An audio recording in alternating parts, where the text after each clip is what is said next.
big deal, but like, let's take an example here, right? Like, let's suppose, if some musician, right, and he wants to launch an album, let's suppose. So rather than going to a bank to, raise money for his album, right, how does Mande-Chain kind of takes this, or takes that artist, or we look at it as an entrepreneur, helps him right now? So how, just if we take this example.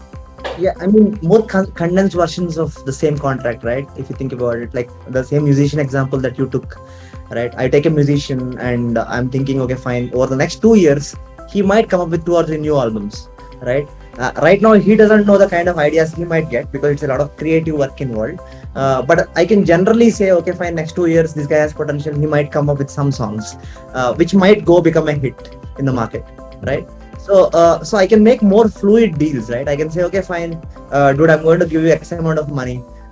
Next 2 years, whatever music you make, whatever money you make or whatever music you make, I want 20% of that or 15% of that. You can make more fluid deals like that.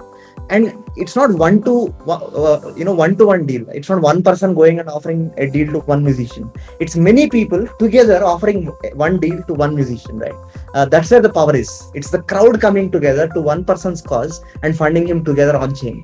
That's one more layer of advantage.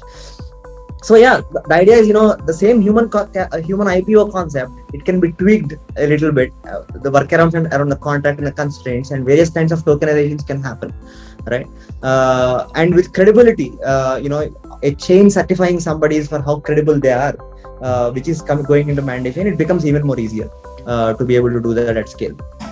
Right, because just now when you do that idea of a lot of people coming in, right, now I can relate, because that's how NFTs also work, right? You're not investing into one NFT, you might be investing into 2 NFTs or maybe 5 artists or 20 artists, right? And all of them might grow differently, right? And the value might grow differently depending on their authenticity and the kind of artist they grow as a, as an NFT artist.